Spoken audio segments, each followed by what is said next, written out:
Olá, está no ar o Câmara em Ação.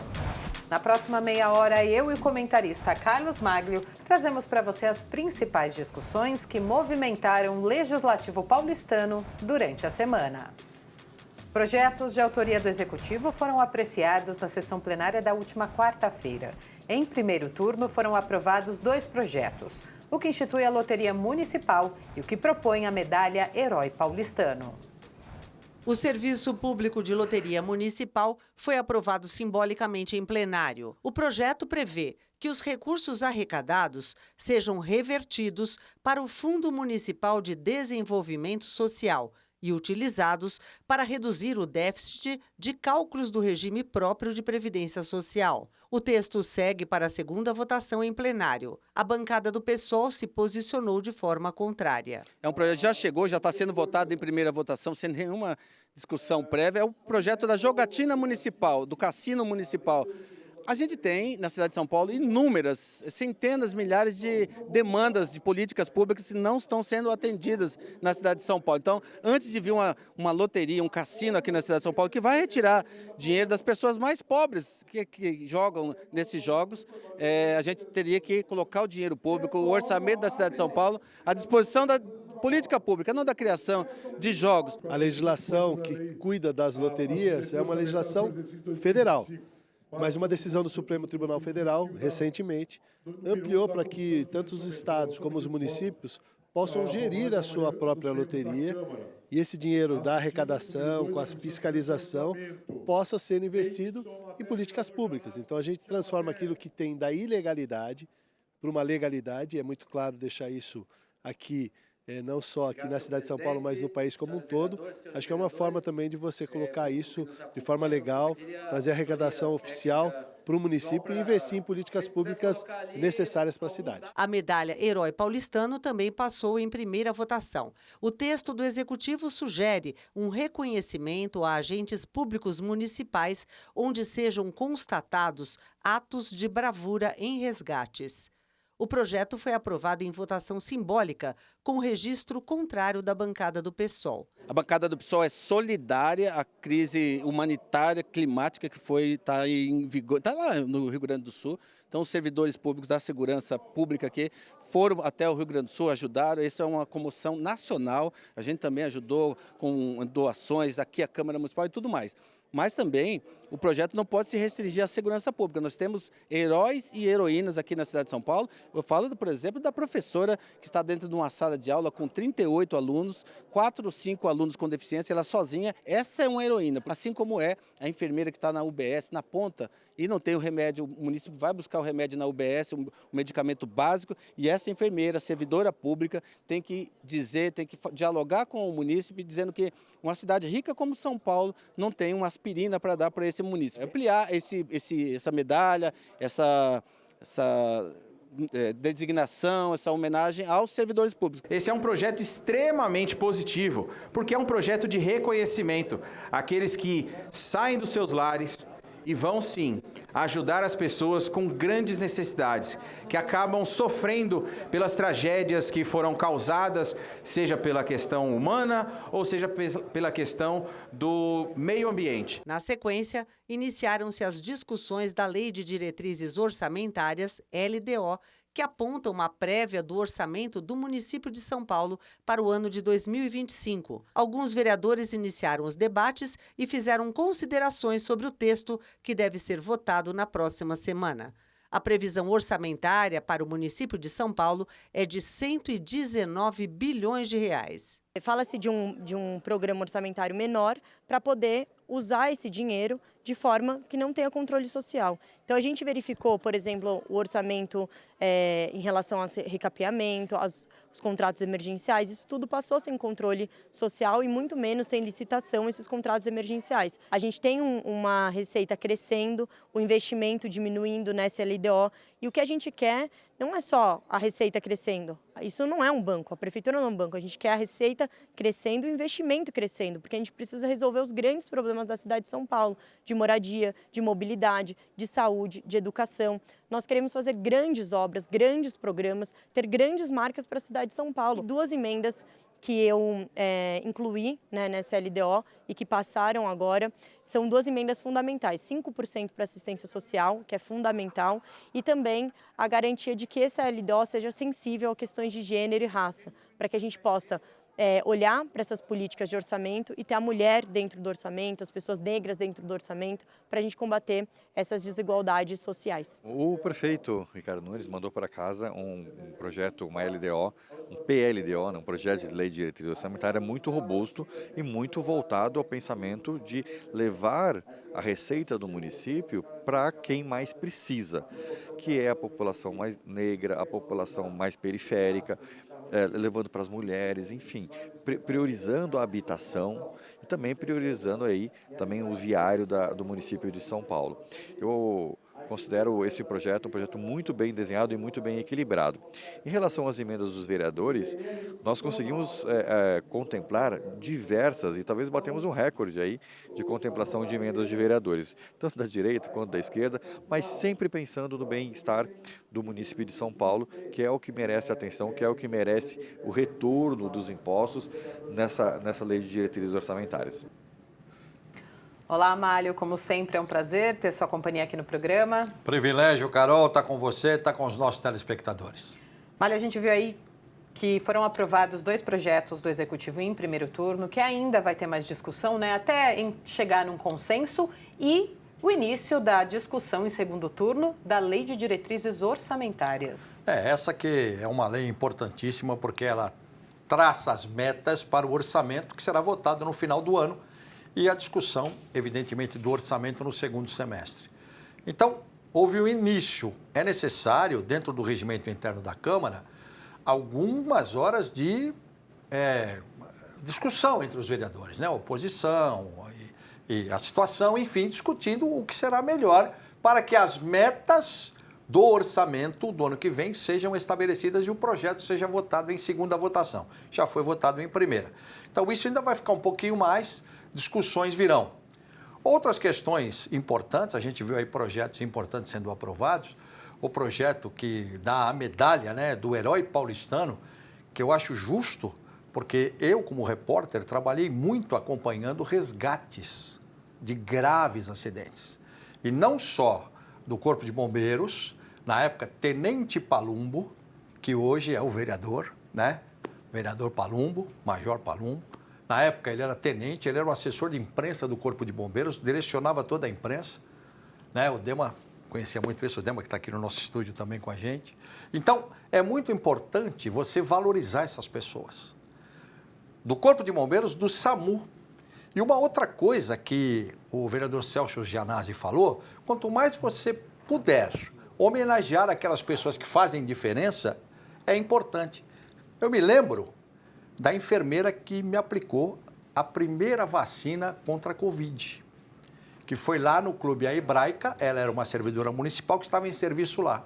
Naquele momento que ela aplicou a vacina para que a gente ficasse imunizado contra a Covid, ela se tornou para mim uma heroína, tanto que eu não me esqueço mais o nome dela. Conversei com ela, agradeci. Então, veja, são pessoas, muitas vezes anônimas, os enfermeiros, enfermeiras, os médicos da linha de frente que enfrentaram a Covid de peito aberto como se fossem soldados, sem saber o que podia acontecer. Muitos morreram. Então, isso também a gente tem que levar em conta. Tomara que haja efetivamente, né, uma extensão para essas homenagens. Mas eu acho muito justo, sem dúvida nenhuma. E outros projetos que a gente sabe que são aprovados sempre em benefício da população. E a gente está sempre acompanhando tudo isso, né, Carol? E teve mais projetos aprovados esta semana aqui na Câmara. Os vereadores votaram 72 projetos de autoria dos próprios parlamentares. Temas como monitoramento de catástrofes climáticas, educação financeira, bem-estar dos animais estiveram entre as aprovações. Aprovado em segundo turno e segue para a sanção do Executivo, o projeto que preserva os animais e proíbe maus tratos, especialmente em situação de apostas de jogos. A questão principal não é de apostas, porque aposta não é proibido, é uma coisa que existe no mundo, mas apostas em cima de um animal, apostas utilizando o animal como entretenimento humano e para que tenha ganho em valor, isso não pode mais acontecer no planeta. No México, na Espanha, cidades onde as touradas eram culturais, estão acabando. Porque a gente está entendendo já que o animal faz parte da nossa vida, é uma vida. E a gente não pode ter o sofrimento animal em função do homem ganhar dinheiro ou ter um entretenimento, como os zoológicos, que a gente já proibiu novos zoológicos e aquários em São Paulo. E agora mais uma vitória da proteção animal dessa cidade, dando exemplo para todo o Brasil. Não ter mais o maus tratos animais que a gente vem tendo há muitos anos. Também em segunda votação, foi aprovado o projeto que visa substituir os sinais de sirenes nas escolas para preservar a saúde de estudantes sensíveis aos ruídos intensos. É um projeto, é meu e de demais colegas, sobre a troca da sirene na escola. E por que essa troca? Troca por uma música. Por quê? Por causa das crianças com espectro autista. Então, essa sirene ela é muito perturbadora para as crianças com autismo e como a gente vê a inclusão uma pauta muito importante na escola, então a gente troca a sirene, que é perturbadora, por uma música que não vai perturbar as crianças. Segue também para a sanção do prefeito o projeto que inclui no calendário de eventos da cidade de São Paulo a Semana da Educação Financeira, a ser comemorada anualmente na segunda quinzena de maio. Olha, eu acho que se eu, Marlon, tivesse aprendido educação financeira na infância ou na adolescência, eu acho que eu teria administrado muito melhor o meu próprio dinheiro na vida adulta. E claro que hoje eu aprendi a doces frustrações e tudo mais. Então, o que a gente quer com esse projeto? A gente quer justamente ensinar o jovem, ensinar o adolescente como administrar o seu dinheiro. Isso é muito importante para que a gente crie uma população mais saudável financeiramente. Tenho certeza que nós teremos adultos muito mais competentes na administração financeira e, por consequência, nas decisões financeiras da vida. Aprovado em primeira discussão, o projeto que institui o Plano Municipal de Informações e Monitoramento de Catástrofes Climáticas. Casos e casos que já aconteceram não só no nosso país, como aconteceram fora. Logicamente, nós aqui na cidade de São Paulo e todos os brasileiros, mas nós, munícipe, eu como vereador, me preocupo e alertar que nós podemos ter aquele sistema prévio de monitoramento. Porque o governo, já que está investindo muito na cidade de São Paulo, nada como investir nessa tecnologia maravilhosa para que a gente saiba antes o que poderá, infelizmente, às vezes acontecer na nossa cidade. Segue para a segunda votação o projeto que institui o protocolo municipal antirracista na cidade de São Paulo. A gente tem leis antirracistas contra o racismo religioso, contra o racismo, seja na violência física, emocional, enfim, mas existe um caminho que precisa ser tomado de acolhimento à vítima, né? E as instituições não sabem que caminho é esse. Então, a criação de um protocolo é justamente criar um caminho para que a vítima seja acolhida e para que também a instituição saiba qual caminho seguir. Mário, como a gente sempre fala aqui no programa, foram aprovados projetos importantes que mexem com o dia a dia da cidade, né? E a gente viu aí o projeto do vereador Chechel Trípoli, que vai acabar com essa crueldade, né, com os animais, ter animais em jogos de aposta como corrida de cavalo. Proibir, efetivamente, os animais serem usados para entretenimento das pessoas e apostas. Então, esse é um projeto que o vereador Chechel Trípoli já vinha defendendo há algum tempo, e agora foi aprovado. E uma questão interessante a respeito do Jockey Club.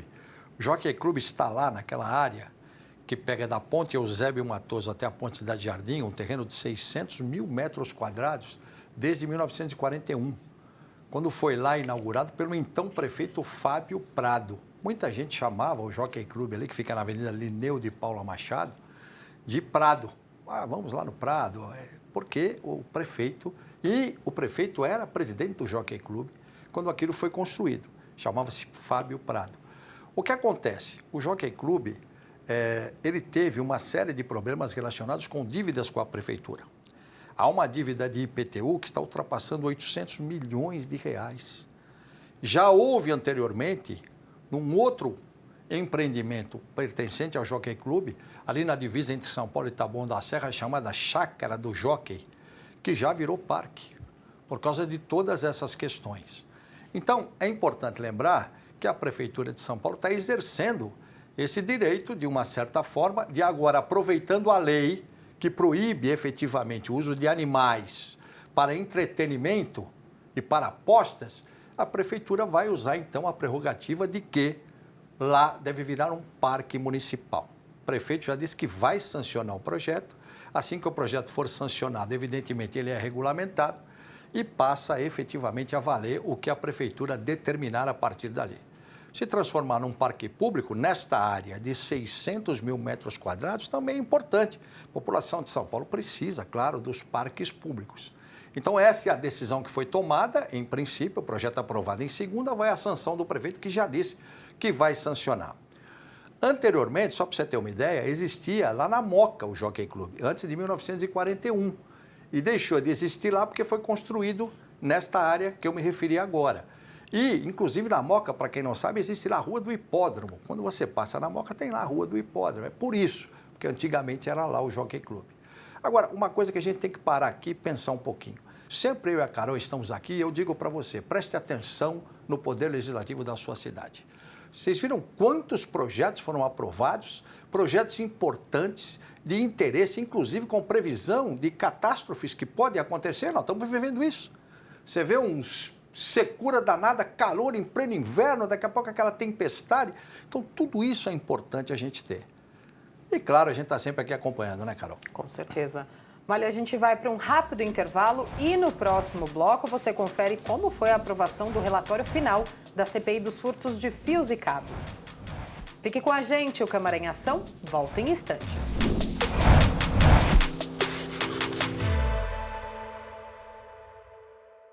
Olá, eu sou o Carlos Malho. Toda sexta-feira às 19 horas nós temos um encontro no Câmara em Ação. Um resumo com as principais notícias da Câmara Municipal de São Paulo.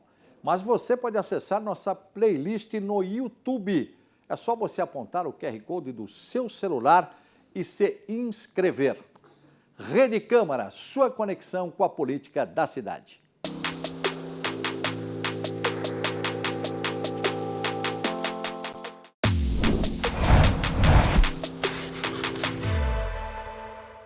Estamos de volta com o Câmara em Ação.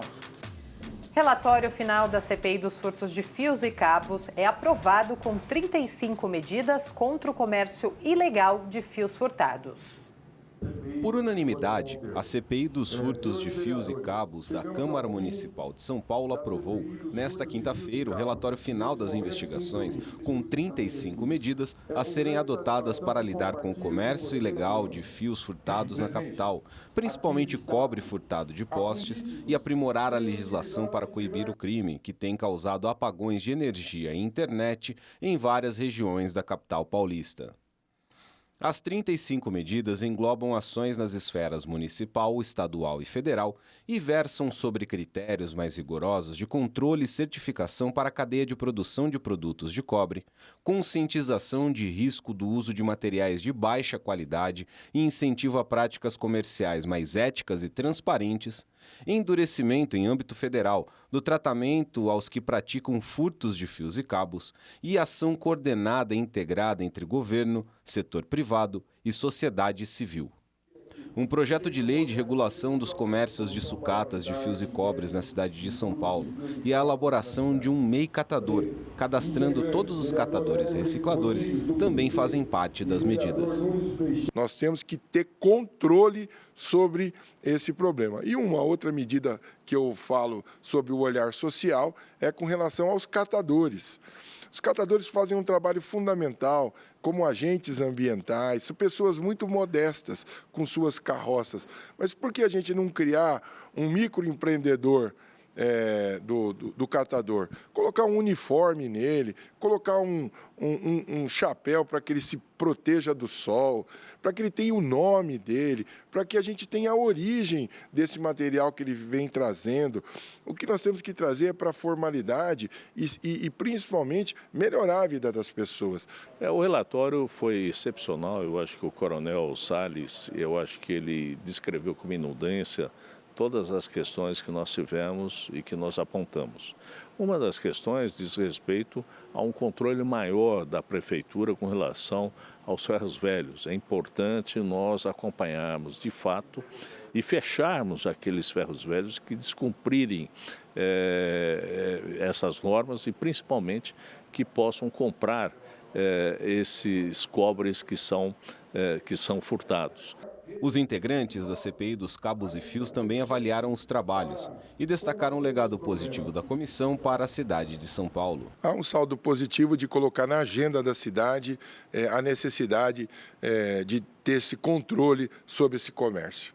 É um comércio que identificamos lavagem de dinheiro, crimes contra a economia popular. Então, colocar na agenda da cidade sob o olhar também do controle desse material. Não é um furto simples. Ele não é um furto simples. Ele esconde por trás uma estrutura perversa e criminosa. Então, eu acredito que a CPI, ao terminar aqui na Câmara Municipal, ela inicia um processo a nível da Prefeitura, do Estado e a nível federal, de ações que são fundamentais para que nós possamos coibir todos esses furtos e cabos de cobres que têm acontecido na nossa cidade principalmente, mas no país de uma maneira geral. Instalada em março de 2020, a CPI dos Fios realizou 20 reuniões e audiências com órgãos e especialistas ligados a fios e cabos. 81 documentos foram emitidos, houve 18 requerimentos aprovados e 18 documentos foram apresentados pelos convidados, com mais de 500 páginas de material complementar fornecido à comissão. Mário, a CPI aprovou o relatório final, né? Mas, como a gente sempre fala, aqui não para por aí, né? E não para mesmo, né? Porque a CPI é assim, o relatório foi feito, o relator, o vereador Coronel Salles, o presidente, o vereador Aurélio Nomura, e, claro, todos os outros que integram essa CPI, prestaram um serviço fundamental para a população. Não só em nível municipal, mas em nível estadual e em nível federal. E eu digo por quê? Por que não para? Porque é feito o relatório, este relatório, uma cópia vai para a prefeitura, outra cópia vai para a Procuradoria-Geral do município, outra cópia vai para o governo do estado, outra cópia vai para o governo federal. Para o Inmetro também vai uma cópia, que é o órgão regulador dos fios e cabos. Então veja como vai mexer em toda essa cadeia. Falamos aqui, eu e a Carol, em todas as reuniões de CPI, comentávamos, é preciso endurecer a punibilidade para aquele que rouba fios e cabos e sai andando e dando risada. Muitas vezes vai para a cadeia, assina lá um termo circunstanciado, quando é menor de idade, então não é nem furto, é ato infracional, por causa do ECA, Estatuto da Criança e do Adolescente. Sai dando risada e vai fazer a mesma coisa. Essa parte cabe ao governo federal a endurecer mais o processo penal. Tem também essa questão que a gente falou do comércio, aqueles que são os receptadores e que voltam a vender e o fio volta a ser fabricado. Isso também não pode acontecer. É uma questão de segurança. Então, muita coisa ainda vai se falar. A reverberação, sempre falo, né? Reverbera mesmo. Vamos ouvir falar muito dessa CPI ainda. E o que ela vai deixar de legado para a gente ficar esperto, principalmente para comprar fios e cabos. Olha, agora, para finalizar aqui o programa, vamos falar, né, dos projetos urbanísticos que estão em tramitação aqui na Câmara. Segunda-feira tem uma série de audiências públicas. Começa às 10 da manhã, né?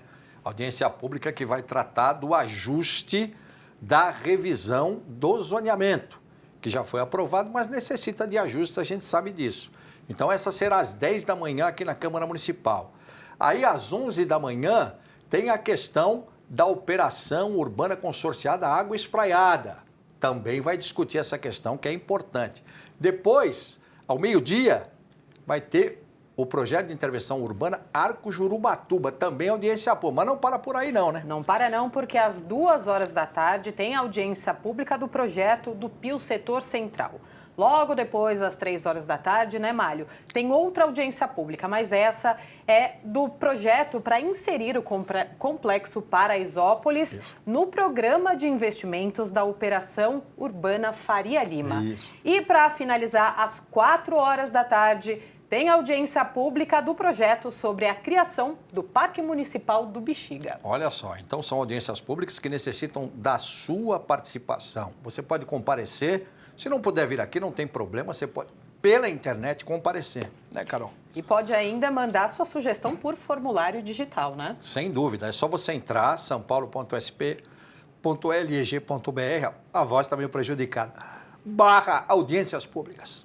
Malho, muito obrigada pela sua companhia aqui no programa, pelos seus comentários sempre fundamentais. Você sabe que eu aprendi quando a voz fica baleada, a gente só faz assim, ó.